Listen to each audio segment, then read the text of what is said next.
Carranza era arzobispo de Toledo y primado de España. Fue acusado de luteranismo. Por tratarse de un prelado, la causa se inició con el permiso de Roma y fue revisada por el Papa, que no vio motivos proporcionados para el veredicto que recibió. Aunque el veredicto no llegó a aplicarse, Felipe II destituyó a Carranza para subrayar la autonomía del Tribunal español con relación a la Santa Sede. Antonio Pérez, que es otro caso de la Inquisición, era secretario del rey y fue perseguido por el asesinato de Estado cometido contra el secretario de don Juan de Austria. Antonio Pérez huyó a Aragón y la Inquisición fue la encargada de perseguirlo. Los casos de Carranza y de Pérez ponen de relieve algo característico del Tribunal de la Inquisición. Su poder no hacía distinciones a la hora de acusar a prelados, cortesanos, nobles, ministros y, si hubiese sido el caso, hasta del propio rey. Con esta premisa vamos a entrar en el repaso de los casos tal vez controvertidos que tuvo el tribunal. En principio, vamos a procurar abstraernos de los juicios de valor que tanto han proliferado a lo largo de la historia a la hora de tratar la Inquisición. Para ello, reclamo en el oyente una abstracción temporal sin la cual jamás se entenderá un hecho histórico. Son tantas las fábulas que se nos han contado sobre la Inquisición que intentar observar la cuestión al margen de las circunstancias del momento constituye un esfuerzo intelectual que con toda seguridad no está al alcance de todos. No obstante, creo que merece la pena el ejercicio. El caso Carranza es el más largo y complicado que existió en la historia de la Inquisición, al menos desde las cortas miras de este interesado en el asunto, para quien no tengo calificativo, estudioso, curioso, filósofo en el sentido estricto del término. Se le juzga primero en España, entre 1559 y 1567. Carranza recusa al inquisidor general. Así, el acusado pasa a ser acusador del juez que le podía y debía juzgar. Posteriormente, el proceso es llevado a Roma por exigencia del Papa Pío V. Se trata de un oscuro asunto que pone en entredicho la actuación de la Inquisición al tiempo que deja al descubierto la incerteza de las acusaciones que generalmente se lanzan contra la misma. Vamos a intentar seguir el curso de los hechos con la voluntad clara de intentar entender algo del mismo, señalando que para ello sería necesario tener profundos conocimientos sobre teología y sobre juridicidad que lamentablemente no están aposentados en el que comenta, ni unos ni otros. Carranza era, además de arzobispo, un intelectual de primerísimo orden. En 1558 apareció en Amberes su comentario sobre el catecismo cristiano, titulado Comentarios del reverendísimo señor Fray Bartolomé de Carranza de Miranda sobre el catecismo cristiano. Se encontraron en el libro un número de opiniones sospechosas de herejía, y Valdés, el gran inquisidor, actuó contra él. Se presentaron como evidencias no solo el catecismo, sino otros manuscritos, expresiones que había empleado en sus sermones, cartas encontradas en su posesión, incluida una del hereje Juan de Valdés. Melchor Cano, que ya en el momento era un famoso teólogo, y Domingo de Soto, ambos miembros de la misma orden que el arzobispo, sacaron del comentario numerosas proposiciones que fueron sometidas a censura eclesiástica. Y es de señalar que Domingo de Soto era amigo íntimo del acusado. El texto del catecismo en cuestión ocasionó discrepancias incluso en la Universidad de Alcalá, dependiente del arzobispo, cuyos teólogos señalaron que en el mismo se hallaban expresiones que necesitaban explicación, lo cual es decir que se trata de dudosa ortodoxia, y pidieron al arzobispo que las puntualizase. No parece así que el proceso fuese iniciado por adversarios del arzobispo, como señalan algunos autores más influidos por la historiografía ilustrada. Tan es así que al respecto autores protestantes de la actualidad señalan que, digamos ya que numerosas expresiones del mismo podían ser tachadas de reformadas, como efectivamente lo fueron. Ese reconocimiento, lógicamente, viene a abonar el cultismo y la imposición en la fe católica que gozaban los teólogos al servicio del tribunal. En el bien entendido que Carranza tenía un nutrido grupo de enemigos, parece así que el catecismo fue un arsenal de armas que contra él esgrimieron esos enemigos. Valdés se procuró ejemplares y los entregó a amigos suyos para que los estudiasen. Todos ellos, Melchor Cano, Pedro de Casto, Fray Domingo de Cuevas y otros, opinaron muy desfavorablemente en contra de su doctrina, que consideraron muy peligrosa, y tacharon en el catecismo gran cantidad de proposiciones como heréticas. 141 encontró solo en el catecismo Melchor Cano. Contra la teoría de la conspiración, señalar tan solo que también fueron investigados por la Inquisición algunos de los que descubrieron herejía en las ideas del prelado.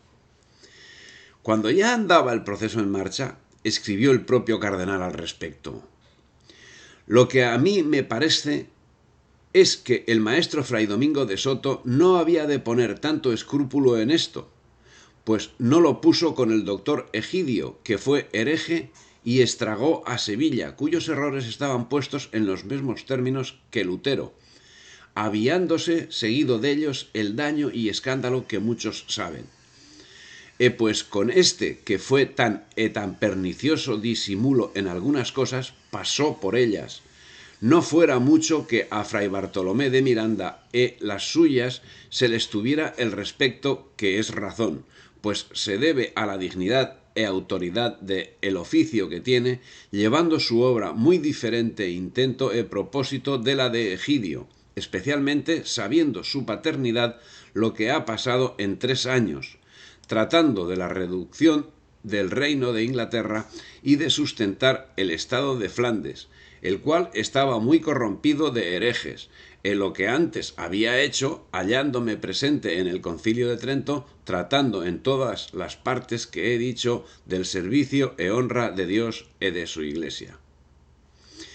Remarcar nuevamente que Domingo de Soto era su íntimo amigo, y además con él coincidió en el Concilio de Trento. Es el caso que Bartolomé de Carranza podía decir estas cosas con la autoridad que le daba el haber sido nada menos que uno de los principales participantes en lo que acabamos de decir en el Concilio de Trento. Es el caso que en estos momentos, en 1558, apareció en Valladolid un foco de protestantismo en el que tenía parte importante el dominico Fray Domingo de Rojas, que se apoyaba en afirmaciones que Fray Bartolomé de Miranda, nombre por el que era conocido el arzobispo Carranza, varios encausados por protestantismo coincidían en sus referencias al arzobispo de Toledo, que en relación a la existencia del purgatorio, puesta en duda por los confidentes, el arzobispo no reprobaba la duda. En cartas poco posteriores, Bartolomé de Carranza hace referencia a sendas entrevistas que tuvo con Fray Domingo de Rojas y con Carlos de Seso, en las que les reconvino sobre los postulados que expresaban. La posición en la que quedaba el arzobispo por estas declaraciones era más que dudosa. Tengamos en cuenta que el principal enemigo de España y de la religión católica era en aquellos momentos la Reforma protestante. El emperador había vencido a la Liga de Insmascalda y había tenido en su poder a Lutero, pero no actuó contra él y lo liberó. Algo que, creo, jamás se perdonó a sí mismo Carlos I. Este hecho, unido al desarrollo de la Reforma protestante, que ponía en peligro todo lo que representaba el Imperio español, hacía que Carlos I vigilase todo conato de protestantismo, y la duda existente sobre Carranza fue fatal.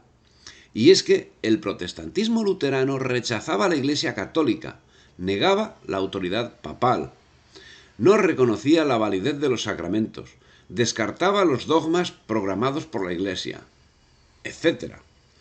Su prédica iba en contra de la organización eclesiástica, de los principales dogmas católicos y de la tradición de la Iglesia de Roma. Llegaba al punto de incitar no solo su destrucción, sino a animar el asesinato de los papistas, es decir, de los católicos. Lógicamente, el emperador no podía quedar con los brazos cruzados. En lo religioso, por lo que afectaba a la fe católica, y en lo político, por la sedición que los seguidores de Lutero difundían por doquier. El protestantismo era así, no por decisión de España, sino por la doctrina de Lutero en sí, un problema político y social de primerísimo orden. No podía permitir que esas doctrinas disolventes invadiesen España. La verdad es que parece que el peligro no era tan grande, porque al final 2 autos de fe en Sevilla, otros 2 en Valladolid, deshicieron lo que sin lugar a dudas no fue más que una nube de verano. La ponderada efusión de sangre fue mucho menor que la que en nuestros días emplea cualquier gobierno liberal y tolerante para castigar o reprimir una conspiración militar o un motín de plazuela. El caso es que en 1559 Carranza estaba en Flandes atajando justamente los avances del protestantismo. Llegó a España con mensaje de Felipe II para Carlos I a finales de julio. Ignacio Tellechea y Dígoras dice que ignoraba este celoso defensor de la fe que exactamente una semana antes, el 8 de agosto, en un billete añadido a su carta, la princesa doña Juana, instigada en ello por el inquisidor Valdés, ponía en guardia contra Carranza nada menos que al emperador. Olvidóseme decir a vuestra majestad que el arzobispo de Sevilla me dijo que avisase a vuestra majestad que estos luteranos decían algunas cosas del de Toledo y que vuestra majestad estuviese recatado con él cuando fuese. Hasta ahora no hay nada de sustancia, mas díjome que si fuera otra persona que le hubieran ya prendido, pero que se mirara más lo que hay y se avisará a vuestra majestad. Carranza había pasado de ser el miembro en quien más confianza tenía depositado Carlos I a ser el más peligroso sospechoso de herejía, de traición, en medio del proceso de Valladolid contra el foco protestante. Carlos I, desde su retiro de Yuste, manifestaba su disgusto por la existencia de estos piojosos, decía. Se lamenta de no haber acabado con el mismo Lutero cuando tuvo ocasión, y manifestaba que si no estuviese convencido de la capacidad de la regente Juana, no sé si tuviera sufrimiento para no salir de aquí a remediarlo. Creed, hija, que si en este principio no se castiga y remedia para que se ataje tan grande mal, sin exención de persona alguna, no me prometo que adelante será el rey ni nadie parte para hacerlo. El 21 de septiembre de 1558 muere Carlos I. La víspera fue visitado por Carranza en Yuste, no sin disgusto disimulado por parte del César. El jerónimo Fray Juan de Regla recoge algunos pormenores, diciendo: en su constante espiar las acciones y palabras de Carranza, anotó con escándalo que éste absolvió varias veces al emperador sin haberlo oído en confesión. Era monopolio suyo. Lo cual era abuso del sacramento, ya que no se podía presumir en el arzobispo ignorancia alguna. En otra de las visitas, el arzobispo dijo al César: vuestra majestad tenga gran confianza que ni hay pecado ni hubo pecado, que sola la pasión de Jesucristo basta. Más cosas debió de decir Fray Regla porque el 23 de diciembre comparecía nuevamente, esta vez siendo llamado para hacer registrar por escrito otra acusación no menos grave, que en el Concilio de Trento, al dar su voto sobre el sacrificio de la misa a petición del legado y presidentes del concilio, dijo su parecer y en el fondo la opinión de los luteranos que tienen que no es sacrificio. Encresció tanto el argumento de los luteranos que vino a decir y dijo en el proceso de la proposición ego aereo certe, de que quedaron todos los del concilio, entre ellos los frailes de su orden, muy escandalizados. Este mismo autor señala, no obstante, que había animosidad de Juan de Regla hacia Carranza, si bien refuerza lo apuntado por el Jerónimo con similares acusaciones hechas por el comendador de Alcántara, Luis de Ávila, quien afirma que Carranza dijo en el lecho de muerte del emperador: «Este es, o he aquí, quien pagó por todos. Ya no hay pecado, todo es perdonado». No se le acuerda bien, pero parécele que dijo cuando dijo «ya no más pecado», que dijo también aunque fuesen muchos, todo es perdonado. Y estas palabras, Dios es testigo, que súbitamente dieron escrúpulo a este testigo, le pesó de oírselas, de que las dijese en aquel tiempo al emperador, porque le parecieron cosa nueva, aunque no es teólogo, por lo que ha oído decir que de estos herejes llevan aquel camino, pareciéndole que olía a aquello. La interpretación de este hecho significó una gran controversia en el proceso de Carranza. Por su parte, el teólogo Juan de la Peña emitió un informe que concluía diciendo: «Digo que por estas proposiciones, aún desnudas como aquí están, yo no osara con buena conciencia tener la persona por sospechosa. He visto en su proceso no solo no me queda mala sospecha, sino que constara por él mirado todo, que quien las ha dicho es persona muy católica, sincera en la vida, fe cristiana unión de la Santa Iglesia Católica Romana». A una objeción respondo brevemente que dicen que algunas de estas maneras de decir es lenguaje luterano. Digo que el lenguaje luterano es lengua herética, lengua del infierno malo. Esto es, formalmente, si este hombre se da a todo lo que parece a lo que ellos hablan, será blasfemia e error, porque ellos han usurpado el hablar de las Escrituras y santos en muchas cosas. Bueno, el caso es que el largo proceso contra Carranza reportó perjuicios a otras personas, por ejemplo, al inquisidor general Fernando de Valdés, el que sofocó la reforma, que acabó siendo depuesto de su cargo por el Papa Pío V ante la hazaña con que perseguía al arzobispo Carranza. Pero el movimiento protestante en España tuvo un carácter muy marginal.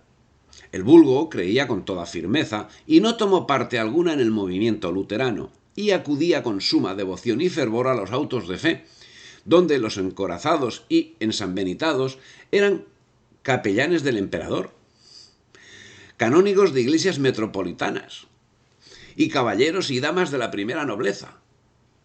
Porque la intentona luterana en España tuvo un carácter muy aristocrático, y en Alemania también. El vulgo veía los vicios y mala vida de algunos eclesiásticos, leía las diatribas contra ellos en los libros de devoción y en los de solaz y de porte más o menos apacible y honesto. Los censuraba a su vez en cuentos, apodos y refranes, pero de ahí no pasaba. No en vano, como hemos señalado en otros lugares, el pueblo se sentía muy orgulloso de su condición. Su relación con la Inquisición era extraordinaria. Y los casos iniciados por la Inquisición contra labradores y artesanos son contados. Yo en concreto no conozco ninguno. Parece ser que hay, pero yo no conozco ninguno. Como ya hemos señalado, el asunto de la limpieza de sangre era un instrumento usado por las clases populares sobre la nobleza. Instrumento que no posibilitó que se llevasen a cabo determinadas actuaciones salvo las más grotescas de los estatutos de limpieza, sino que más bien al contrario fue consecuencia de las actuaciones normales llevadas a cabo por parte de la Inquisición, y que generalmente se circunscribían a los segmentos altos de la sociedad, a los nobles, a los comerciantes, al clero y sobre todo al clero alto.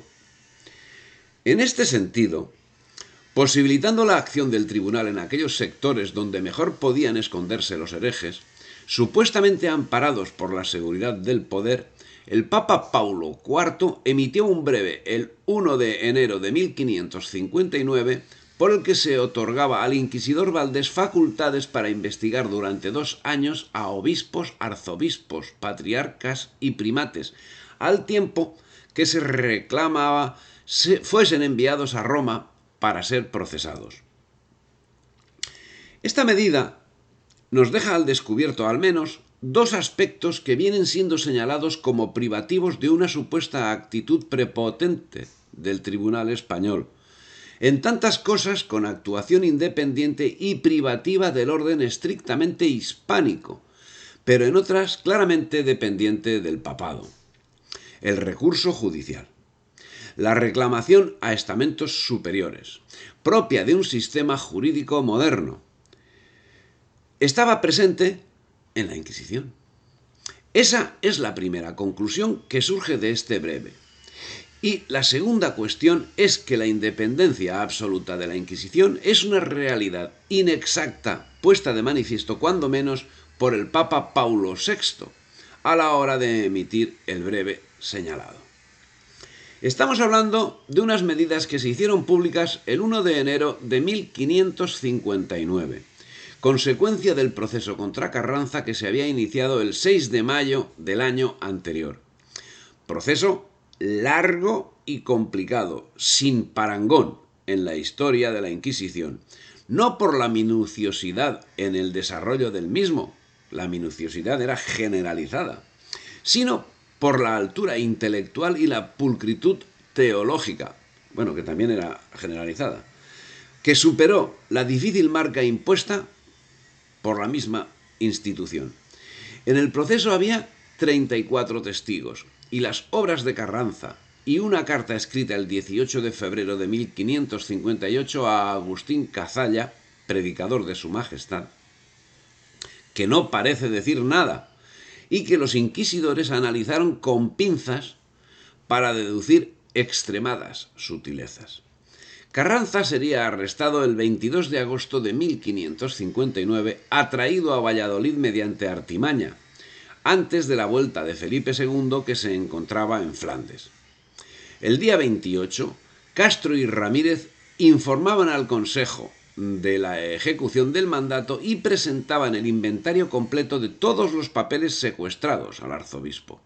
Numerosas cartas, licencias e informaciones, memoriales sobre diferentes asuntos, breves y papeles reservados de sus asuntos con el rey o con el arzobispado, borradores de sermones y escritos espirituales. Bueno, le siguieron 17 años de cárcel. Los cargos que se imputaban al arzobispo no era uno ni dos. Vamos a relatarlos. Bueno, quizás es un poco largo, pero vamos a relatarlos. Los cargos eran los siguientes. Haber creído y dogmatizado el artículo de la justificación conforme al parecer luterano. Haber negado en particulares coloquios la existencia del purgatorio. Haber predicado la satisfacción de Cristo con su muerte y pasión, afirmando que no había pecados para quien esto creía, ni muerte ni demonios. Haber dicho y afirmado que deseaba hacer a la hora de la muerte y por testimonio público renuncia de todas sus buenas obras, contentándose con el beneficio de Cristo. No haber delatado a cierto hereje. Haber dado a sus discípulos un aviso lleno de herejías luteranas. Haber creído y afirmado que no se ha de rezar a los santos el Ave María y el Padre Nuestro. Haber defendido la certidumbre de la salvación. Haber pronunciado las palabras ego, aero, serte, tratándose de controversias con luteranos. Haber afirmado que no hay ni hubo pecado y que sólo la pasión de Cristo basta, que Cristo pagó por todos y que todo era perdonado. haber negado el mérito y haber afirmado que no es menester traer cilicio ni estrecharse tanto, haber tenido y leído libros heréticos y haber enseñado a sus discípulos por dichos libros. Bueno, continúa, no continúo porque eso es bastante más largo. Bueno, le diremos la última. No haber denunciado a personas dañadas de herejías, sino haberlas encubierto. Todas estas sospechas procedían del auto llevado contra el brote protestante que había sido detectado en Valladolid como secuencia del cual, en el auto de fe de 7 de octubre de 1559, sería quemado Carlos de Seso, acusado de herejía protestante de la que había renegado durante el proceso. Cuando de Seso conoció la sentencia, se desdijo de lo que había declarado en cuanto a su renuncia de la fe protestante y se reafirmó en los postulados de los que era acusado, al tiempo que murió perdonando a quienes le habían ofendido y confesado su fe en Jesucristo, conducta que fue bien distinta a la llevada por el también quemado Fray Domingo de Rojas, que sufrió el tormento.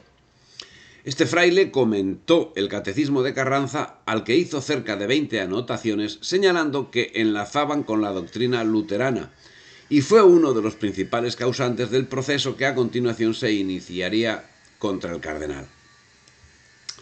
La minuciosidad guardada por la Inquisición en todos los procesos nos permite en este conocer qué extremos alertaron para llegar al procesamiento nada menos que del cardenal primado. Señala Rojas que en el folio 133 del Catecismo se decía que la mayor tentación de los cristianos por entonces era saber cuál era la verdadera Iglesia, frase que anotó así Fray Domingo. Esta sentencia me descontentó mucho cuando la leí, porque no sé quién, siendo de verdad católico, padezca tal tentación. Seguro está el tal de la verdad de la nuestra romana, y si en ello hubiese sospecha o duda, tendría yo al que lo dudase por hereje o cerca de ello. En confirmación de todo esto, va espigando frases de los manuscritos de Carranza y las va reduciendo ordenadamente a los 8 capítulos fundamentales de doctrina luterana por él mencionados.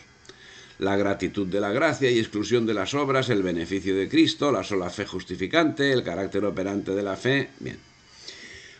El caso es que cuando fue ajusticiado, Fray Domingo de Rojas hizo profesión pública de luteranismo, y eso en la España del siglo XVI era manifestación de enemistad con la concepción social del momento, lo que conllevaba la pena que recibió.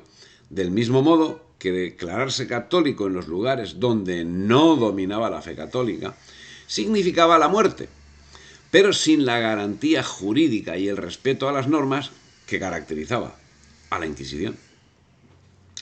Menéndez y Pelayo escribe: la verdad es que en este conflicto no había más que una sola voluntad, un solo deseo en España, y el emperador, y la gobernadora, y el inquisidor, y los consejos y el pueblo caminaban en la más perfecta y soberana armonía.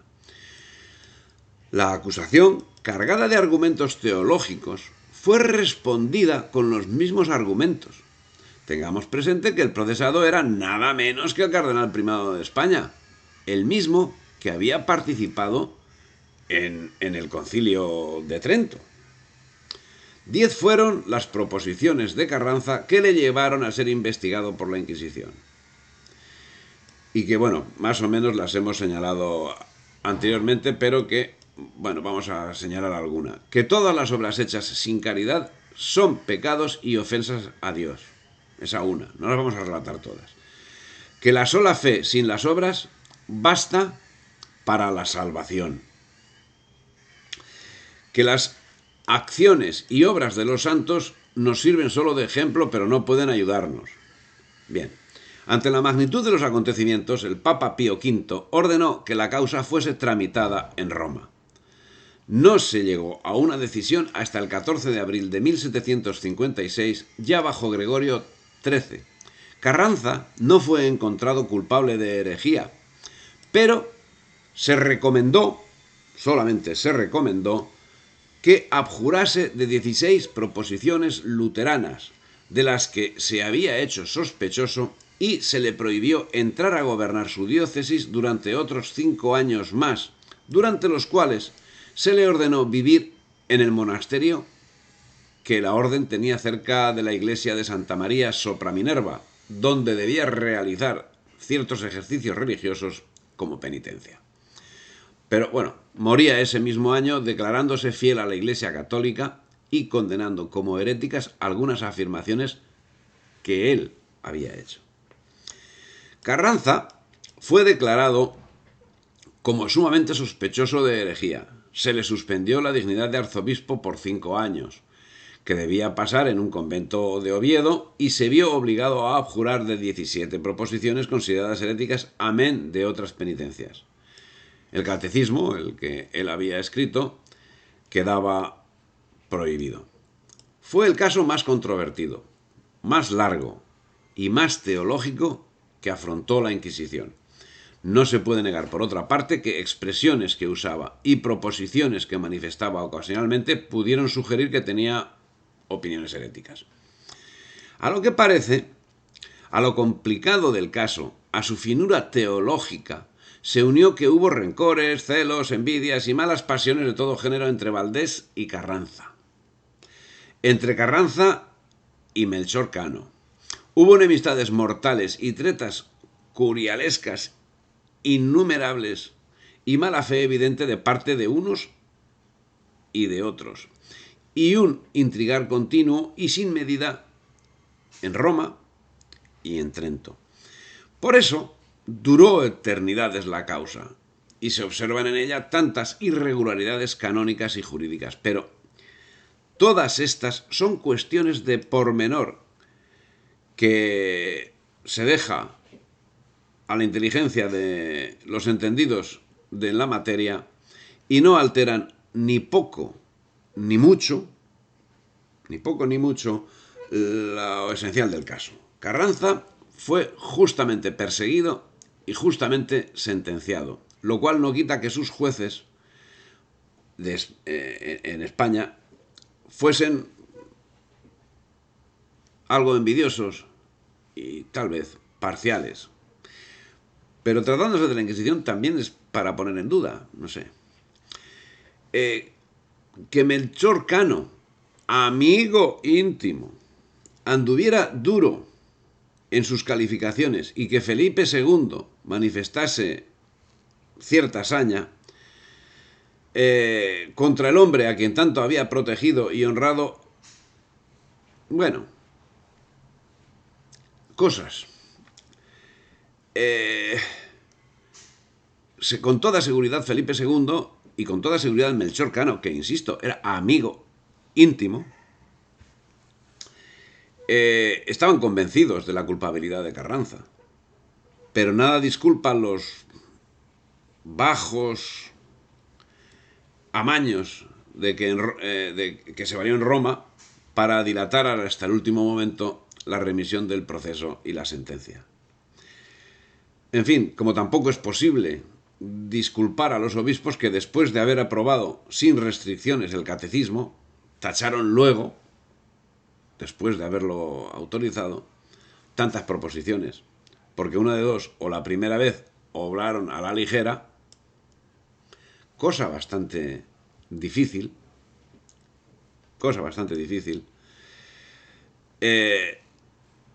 y elogiaron el libro por la fama de ese autor sin haberlo leído, cosa que es inaceptable. O la segunda vez, ¿a qué obedeció su actuación? El caso Bartolomé de Carranza muestra en propia tierra española el problema surgido con la Reforma protestante en Europa, problema marginal en España, porque en España se había acometido la Reforma en tiempo de los Reyes Católicos y desde una óptica inequívocamente católica, inequívocamente evangélica, supeditada a Roma en los aspectos doctrinales y sumamente beligerante en los aspectos mundanos. Consecuencia inequívoca de la Reforma fue el caso Carranza. Y consecuencia inequívoca de la Reforma fue la creación en Europa de unos sentimientos encontrados y unas guerras que se llevaron por delante personas y cosas. En cuanto a las relaciones internacionales de España y sus países vecinos, hay que destacar que los países del momento se miraban recelosos. Las fronteras se vigilaban y lo extranjero se asimilaba a la heterodoxia religiosa y a la hostilidad política, en ambas vertientes. En la vigilancia de fronteras, el Santo Tribunal tenía una gran función. La introducción del luteranismo en los territorios de la monarquía hispánica es una sustancial razón de Estado. Esta batalla se desarrolla principalmente en el Atlántico. El comercio, el contrabando, la piratería y el corso son vehículos de penetración de ideas heréticas y de planteamientos políticos subversivos.